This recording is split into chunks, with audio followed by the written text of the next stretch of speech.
नमस्कार, आप देख रहे हैं खबर झारखंड और मैं हूं आपके साथ राजेश कुमार। झारखंड में लॉकडाउन की मियाद बढ़ गई है। राज्य सरकार ने लॉकडाउन 31 जुलाई तक बढ़ाने का फैसला किया।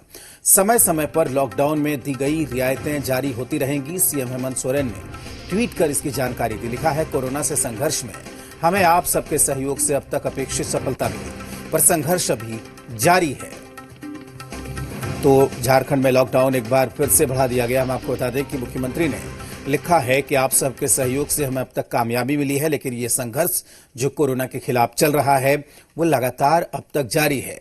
31 जुलाई तक बढ़ाने का फैसला झारखंड सरकार की तरफ से किया गया है।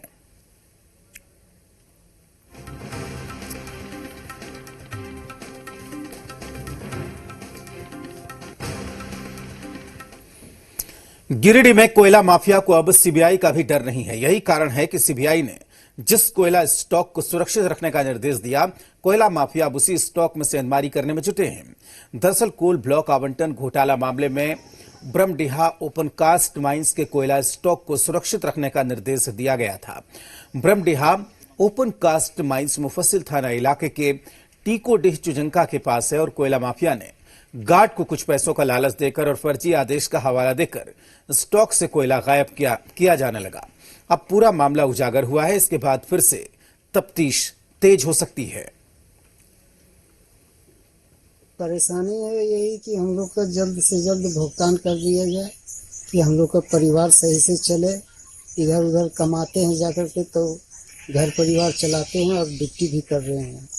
तो हम लोग यही सोच रहे हैं कि हम लोग को कुछ अभी मतलब जो हम लोग को बकाया है वो हम लोग को मिल जाएगा। और कंपनी हम लोग आशा रखे थे कि जाकर के कंपनी चलेगी तो हम लोग को कुछ भुगतान होगा और हम लोग को बाल बच्चों को पूर्वावहन चलेगा।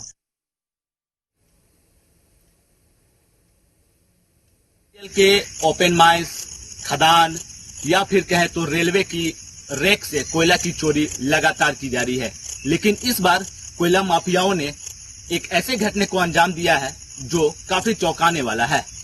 गिरिडीह के ब्रह्मडीहा में स्थित कैस्ट्रॉन माइनिंग लिमिटेड, जहां पर कोल गेट घोटाला के बाद सीबीआई और ईडी की टीम ने कोयले को जब्त कर सुरक्षित रखा था। ब्रह्मडीहा के कैस्ट्रॉन माइनिंग के डंप यार्ड से कोयले की चोरी की गई है।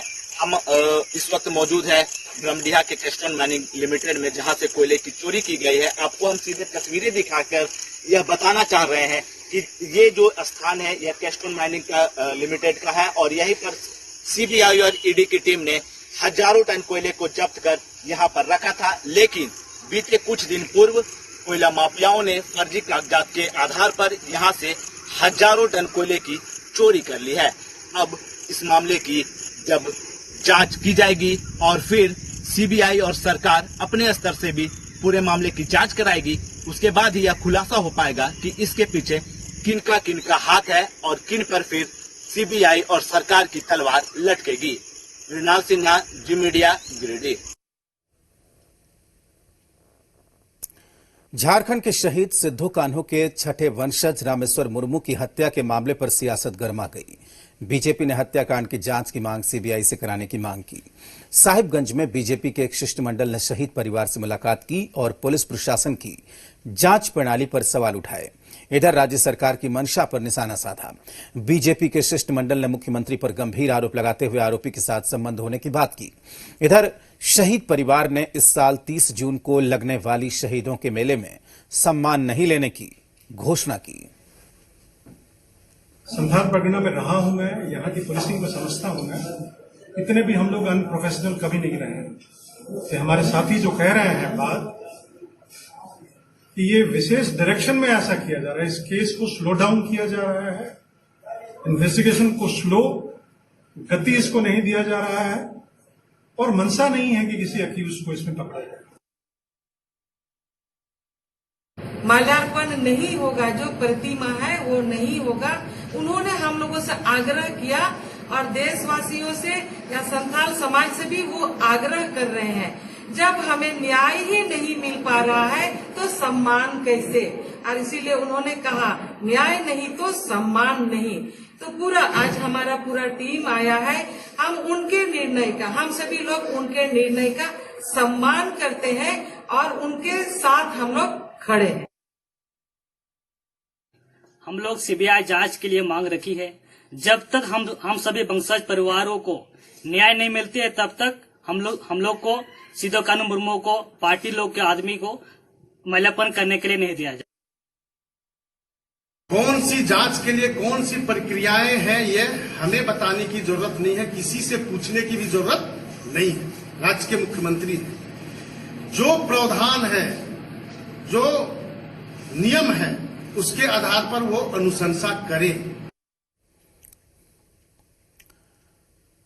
लद्दाख के गलवान घाटी में तैनात जवान विजय टेटे के परिवार के लोग रांची में दुश्वारियों का सामना कर रहे हैं। पत्नी और बेटे अपने ही घर में कैद हैं। पड़ोसियों ने घर से बाहर जाने का रास्ता बंद कर दिया है।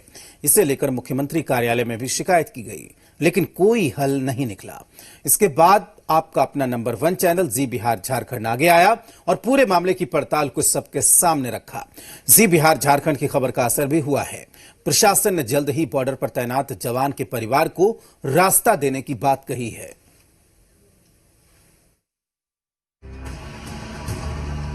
एक तरफ सीमा पर जवान देश की रक्षा के लिए सब कुछ न्योछावर करने के लिए डटे रहते हैं, घर परिवार से दूर रहकर देश के लिए अपने आप को समर्पित करते हैं, लेकिन दूसरी तरफ घर पर रह रहे उनके परिवार को जब परेशानियों का सामना करना पड़े तो ये बेहद शर्म की बात है। ऐसा ही मामला रांची से सामने आया। यहाँ के जवान विजय टेटे लद्दाख की गलवान घाटी में तैनात हैं, लेकिन उनके परिवार को पड़ोसी की करतूत से घर में ही कैद होने के लिए मजबूर होना पड़ा। दरअसल रांची के नामकुम थाना के तेतरी में विजय टेटे का घर है, जहां पड़ोसियों ने अवैध रूप से उनके घर आने जाने वाले रास्ते पर घर बनाकर उसे बंद कर दिया। आने जाने वाले रास्ते को शौचालय बनाकर बंद किया गया। 2016 में इस मामले की शिकायत मुख्यमंत्री कार्यालय से की गई, लेकिन अब तक इस मामले पर कार्रवाई नहीं हुई। प्रॉब्लम ये है भैया, मैं 2011 से यहाँ रह रही हूँ, मार्च से, और 6 साल से इस रास्ते पर मैं चल रही थी, मगर अभी मेरा रास्ता सब तरफ से बंद कर दिया गया। चारों तरफ से घिर गया मेरा प्लॉट। और अभी मैंने शिकायत की थी, 2016 से मेरी शिकायत गई हुई है मुख्यमंत्री आवास तक। मेरी शिकायत भेजी है मेरे हस्बैंड ने, वो अभी गिलवान घाटी में है, पोस्टेड है वहाँ पे लद्दाख में। तो वहाँ से वो शिकायत अभी भी भेज रहे, पर कोई कांटेक्ट नहीं हो पा रहा। कैसे निकलेंगे अब तो, उसके लिए तो लड़ना पड़ेगा। अब क्या करें, अब जब रोक के रखा यही रास्ता, जितने भी प्लॉट है सबके रास्ते यही है, अब ये रोक के रखा है तो आगे से रास्ता है, बस यही रोक के रखा है। जी बिहार झारखंड पर खबर दिखाए जाने के बाद रांची जिला प्रशासन हरकत में आया। रांची डीसी ने कहा कि किसी का भी रास्ता नहीं रोका जा सकता। वहीं नामकुम अंचल अधिकारी शुभ्रा रानी ने रास्ता निकाले जाने का आश्वासन दिया। रास्ते का वैसे भी प्रावधान है कि 133 सीआरपीसी के तहत किसी का भी आम रास्ता नहीं रोक सकता है। इस संबंध में सीओ नामकुम को दिशा निर्देश दिया गया है कि वो दिखवा करके इसमें करा लें, जल्द से जल्द इसमें उनको राहत मिल जाएगी। वो अगर एक एप्लीकेशन अपर लेवल पे ये देते हैं कि उनको रास्ता नहीं मिल रहा है, उनको घर आने जाने के लिए रास्ता उपलब्ध कराया जाए, तो हम लोग फिर उसमें कुछ उपाय निकाल सकते हैं, रास्ता निकालने का रैयती जमीन में ही। दरअसल रांची के नामकुम थाना इलाके के तेतरी के रहने वाले विजय टेटे ने 2010 में यहां अपना घर बनाया, लेकिन 2016 में पड़ोसियों ने रास्ते में पहले बाउंड्री बना दी, फिर धीरे धीरे रास्ते को बंद कर दिया। पूरे विवाद पर जेएमएम महासचिव सुप्रियो भट्टाचार्य ने जमीन बेचने वालों से बात की है और बॉर्डर पर तैनात जवान के लिए हर संभव मदद दिलाने का भरोसा दिया। हमने कल अंचलाधिकारी को कहा कि उस जमीन का देख लीजिए मामला क्या होता है, और आज भी गांव के लोगों को हमने बुलाया है। गांव के लोगों के साथ बैठकर एक एमिकेबल सॉल्यूशन निकल जाए, उस ओर हम लोग आगे बढ़ रहे हैं, और हमको लगता है कि इसका सॉल्यूशन हम लोग निकालेंगे। लद्दाख के गलवान घाटी में तैनात सेना के जवान विजय टेटे इन दिनों घाटी में मोर्चा संभाले हुए हैं, तो दूसरी तरफ उनके परिवार के लोग अपने घरों में कैद हैं। देखना होगा प्रशासन पूरे मामले को कब तक सुलझा पाता है। चंदन कामरान और सौरभ की रिपोर्ट, जी मीडिया, रांची। गलवान घाटी में भारतीय सैनिकों का पराक्रम देखने के बाद चीन के साथ एलएसी पर अभी तक तनातनी बनी हुई है। चीन के साथ 1962 में हुए युद्ध में चीनी सैनिकों को धूल चटाने वाले पूर्व भारतीय सैनिक बुधराम नायक ने हुंकार भरी। बुधराम 1962 के युद्ध में 10 चीनी सैनिकों को उन्होंने मारा था। इतना ही नहीं, बुधराम ने परमवीर चक्र से सम्मानित अल्बर्ट एक्का के साथ पाकिस्तानी सैनिकों को धूल चटा दी और अभी रिटायरमेंट के बाद अपने पैतृक गांव खूंटी के कर्रा के कच्चा बारी में रह रहे हैं। बुधराम नायक 80 साल से अधिक उम्र के हैं, लेकिन चीनी सैनिकों के खिलाफ आज भी युद्ध के मैदान में उतरने का हौसला रखते हैं। बुधराम ने कहा कि सरकार मौका दे तो आज भी बॉर्डर पर जा सकते हैं।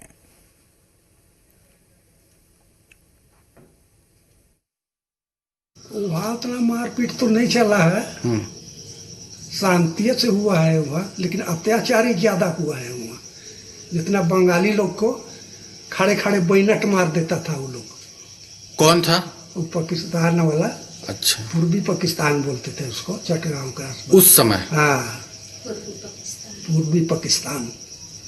तो अल्बर्ट एक्का जी से भी आप साथ में लड़ाई लड़े थे? लड़ाई लड़े, अपन टैंक था उसी जगह मार खा गया, तीर दिया।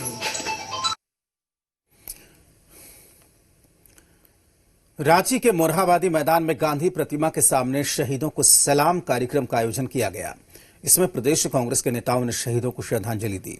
भारत चीन सीमा के गलवान घाटी में शहीद हुए 20 भारतीय सैनिकों को श्रद्धांजलि दी गई। वित्त मंत्री रामेश्वर उरांव, स्वास्थ्य मंत्री बन्ना गुप्ता, इसके साथ ही प्रदेश कांग्रेस के कई नेता इस कार्यक्रम में शामिल थे। कांग्रेस प्रदेश अध्यक्ष सह मंत्री रामेश्वर उरांव ने कहा कि चीन के साथ मौजूदा समय में जिस तरह की स्थिति है वो चिंताजनक है। देश उन शहीदों को कभी नहीं भूलेगा और न ही गलवान घाटी को। साथ ही केंद्र और बीजेपी को सलाह देते हुए वित्त मंत्री ने कहा कि वर्तमान में जीना जरूरी है, न कि 1962 का रोना। उन्होंने कहा कि हम पहले से ज्यादा मजबूत हुए हैं। हमारी पार्टी सरकार और सेना के साथ खड़ी है।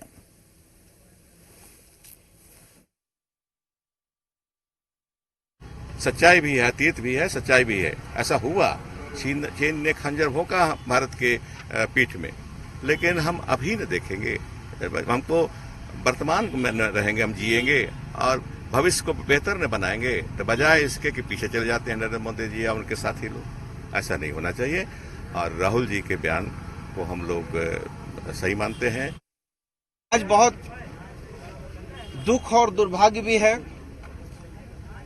कि वर्तमान में जो सरकार है इस देश की, वो सरकार विदेश नीति के मामले पर पूरी तरीके से फेल हो गई है। जो हमारे पड़ोसी देश हैं वो आज हमको आंखें दिखा रहे हैं और चीन ने हद पार कर दी कि हमारे मां भारती के सपूतों को मां भारती के ही गोद में आकर लहूलुहान कर दिया। महात्मा गांधी की प्रतिमा के समीप उनकी याद में हम लोग यहाँ इकट्ठे हुए हैं और हम लोग जनता से बताना चाहते हैं कि जो सीमा पार से हमारे जो पड़ोसी हम लोगों को आंख दिखाने के जो काम कर रहे हैं, उनको अब समय आ गया है कि मुंह तोड़ जवाब देने का। झारखंड में कोरोना के मरीजों की संख्या हर रोज बढ़ रही है। सूबे में कोरोना संक्रमित मरीजों की तादाद 2294 हो गई। इधर अभी तक झारखंड में कोरोना से 12 लोगों की मौत हुई है। झारखंड में कोरोना से ठीक हुए मरीजों की संख्या 1647 है। अभी कोरोना के एक्टिव केस की संख्या 635 है।